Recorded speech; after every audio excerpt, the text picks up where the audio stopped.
Hi, welcome back to the channel. In this video, I'll be sharing the powerful journey of how Jocelyn, a client of mine, left her toxic job and found her dream position despite the hurdles along the way. From navigating difficult interviews to trusting in her abilities and making time for interviews while working a full-time job, her story is proof that you can break free from any job that no longer serves your mental and emotional health. Maybe you're constantly battling with unfair treatment, feeling burnt out, or overwhelmed by things you don't agree with. But you're staying because of the paycheck. And that was the reality for Jocelyn until she decided enough was enough. So may this true story inspire you and show you how persistence, courage, and self-belief can lead to an ideal job. And you'll learn practical tips on how you can take control of your own journey. Actually, there are 6 simple steps that we worked on together, and you'll see them in this story. But if not, I will summarize all of them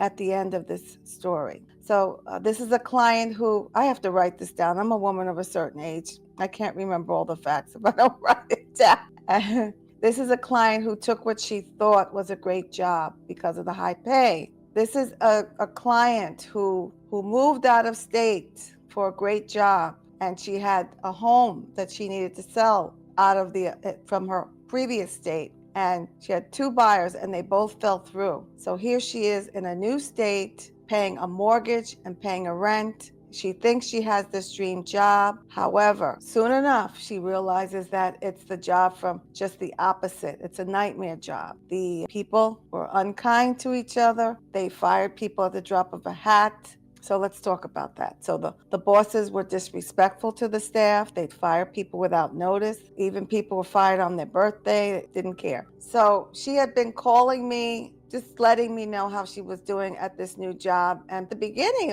I was hearing good news because she's a client turned almost like a friend. It's a friend and a client now. And so at the beginning, it was really nice. She was so happy with her new apartment and she had a new job that paid her very well. And then slowly that changed and she started to complain about the job. And I'm not going to get into the specifics of it because she has been hired by her new dream job people. However, that hasn't started. She's still in her previous job for the money. Once she starts her new job, she'll be happy to give me an on-camera review. So we're going to keep the name different. We're just going to tell the story without saying who it is. Okay. So she was calling me and progressively the stories about the job got worse and worse. And she realized, I'm not working for good people at all. These people are horrible. I don't like some of the things that they're asking me to do. So I asked her, what are you going to do about it? Because all she did was complain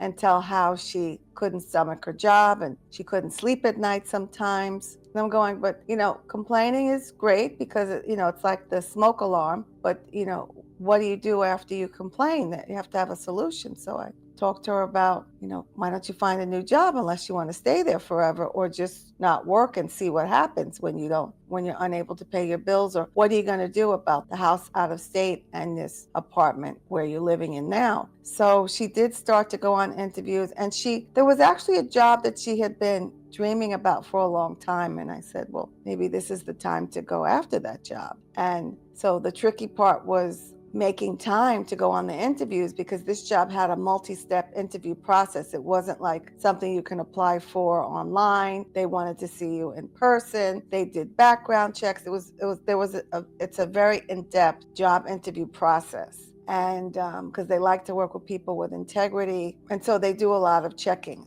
They check to see the caliber of person that you are. So the one thing that was a challenge for her was taking off because this was an office that was very busy. It was a very lucrative office. They were busy all the time and they were firing people right and left. And she was one of the few that would stay because she needed the money so bad. She was an ideal employee. So they never gave her a problem. They actually loved her. But then it came time where she had to start taking off to interview. It's like, oh my gosh. She called me. How am I going to do this?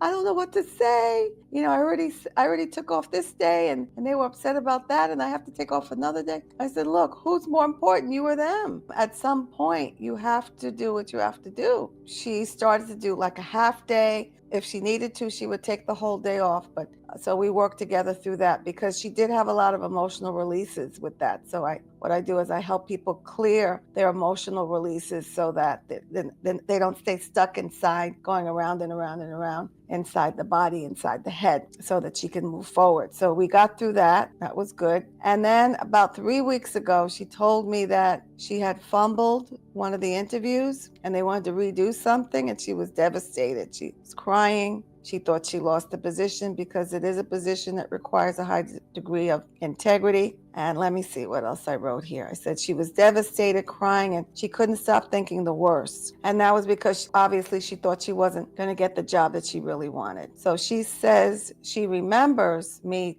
Okay, so this is what happened. And about 3 weeks ago, she called me and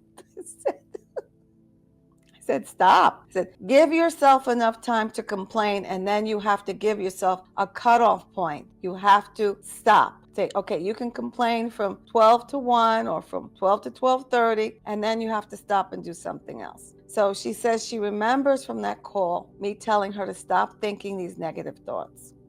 And she thought she failed, and she thought she wasn't going to get the job. And that's what kept going on in her mind. I failed. I'm not going to get the job. They don't want me. I'm not good enough. They didn't want me anyway. They had their eye on somebody else. Just kept going on and on and on. What she says that I told her is you've got to stop immediately at some point. Otherwise, you're going to manifest what you're thinking about. Because thoughts do create things. We create with our minds and we receive with our heart. She had to stop thinking about, talking about, and worrying about this job. How was she going to do that? She could do it easily with me because I'm good at helping people release negative thoughts, feelings, and emotions. It's a process and it's easy to do. And so she was relying on me to do the work for her. And my work is to get her to a certain point so that she can see that she can manage her thoughts and emotions herself. And I felt that she got it. I thought that she would be able to do it. She was ready to do it by herself. But from her perspective, she wanted me to hold her, coddle her, hold her hands. And I felt like I would have done a disservice if I kept answering all the calls. Because I did say what I need to say. She had enough energy sessions. She knows what she's supposed to feel like. And she knows how to massage her thoughts to get her to feeling the way she likes to feel. So she said that I told her that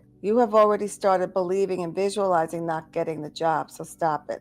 So she was calling me and I stopped picking up the phone. I had to just stop picking up the phone. And I started to text her, just reminders, remember to do this, remember to do that. And I was just fading out my influence because she's got this. And her desire for her job was so big that she said, okay, I'm going to have to believe that this is going to work. But she was so distraught, she says. I'm writing down notes from our conversation. And I was going to play the recording, but she asked me not to play it until after she starts the new job, which is not until the end of April. So I want to give her that and not put something on social media where somebody might recognize her voice. So she started to believe that she could do it somewhere on the inside of her. And with her big desire for that job, she forced herself to manage her thoughts and emotions. So this is what she told me she did, and that's what I'm telling you guys. So this is what she did. Everybody is going to need a different set of tools. There are many tools. I have my book, 101 Ways to Quiet Your Inner Critic. You're not going crazy. And that link is in the description. The reason why I did 101 is because everybody's different. And in that book, you can find exactly what works for you. You find your top 5 or your top 10 go-to tools. I have my tools and they change over time. So then you go to another one. Anyway, this is what she did based on our conversations and the tools that I offered to her. She said anytime she went into negative thinking about, I'm not what they want, the position is too good for me. In psychology, that's called reframing. So she would respond, no, I am going to get the job. That uniform is going to look good on me too. I'm looking forward to meeting new people, and I'm looking forward to enjoying new experiences and learning new things and having stable income that meets my needs well. She would keep talking to herself until she felt so good about getting the job again. She was massaging her thoughts with soothing thoughts. She was massaging her emotions with soothing emotions.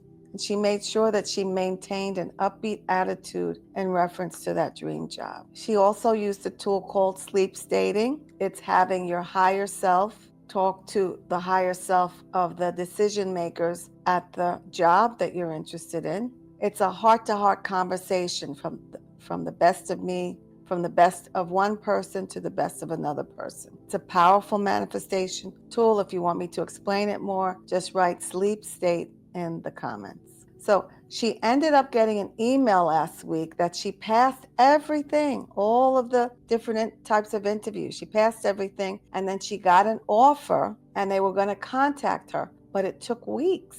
And so she was starting to get a little nervous. And to help her keep her positive attitude during those few weeks of waiting, because the negative thoughts started to creep in again because they were taking so long to get back to her, she started to journal. And this form of journaling is called scripting. It is predictive writing. She wrote, I got my call from HR and I got my job in April. And the next day, she got her email and the phone call of the specific job offer because they had multiple positions to fill. She got the phone call of her specific job that she would be starting in April. Her direct quote was, ever since the last call with you, it's so much easier to think positively. And then I proved to myself that I could be more positive. And now I'm manifesting desired outcomes quicker now and more often. And she called because it was so easy for her to go negative all the time on autopilot, to think the worst, she'd say, to expect the worst, and to never expect good things to happen to her. She says, I didn't understand how you could think positively because thinking negatively was so normal and natural to her. She said it was really hard, and I felt like I was suffering through the transformation for a good 4 days. 4 days trying to pull, she says, myself out every second on the verge of tears, back and forth, positive and then really negative. I'd say, oh, come on. And these are her words, I was pulling myself out of the pity party and negative rabbit hole. I was really emotionally going through it. It really showed me what has to happen in order for me to get what I want. Then it dawned on me, she says, duh. This is how you're supposed to live your life. This is how I'm supposed to feel. I'm supposed to feel good. She got it. And she had a total transformation on the inside that affected her on the outside. And she called because she understood how things are working out for her. And they always were. Now that she's experienced this once, she was able to use this skill again and again for whatever she desired. And with this skill, you can have anything. These set of skills, they will point to the same outcome. That's why I had to stop answering the phone, because she kept calling me to talk about how bad she was feeling. And I knew she had heard me when we already talked about the tools that she needs to start using. I can't use them for her. She's got to start using them for herself after a certain point. Now, I don't treat everyone this way, but she had enough sessions and conversations to know that it was time to fly on her own, because she kept calling for treatments and she was beyond that. And she was at a point where she could manage her own thoughts, feelings, and emotions. And she didn't want to do that. She wanted me to coddle her. So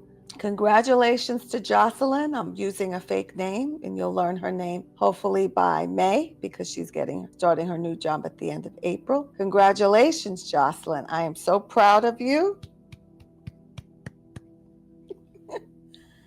And the tools that she used, if you didn't catch them, they were sleep stating. She learned how to hold on to the frequency or thoughts, feelings, and emotions, the frequency that was in sync with her dream job. She was persistent. She didn't let herself get away with putting down that dream job, making her less than that dream job, or that dream job better than her. She was persistent in being in sync with that dream job, with her thoughts and feelings and beliefs. She kept pivoting. Anytime she heard a negative thought come up in her mind, she would be on it right away. Nope, that's not true. This is true. She would reframe it, pivoting by reframing. and she was scripting, writing down in the future, this is happening, that is happening. I have the job by this date.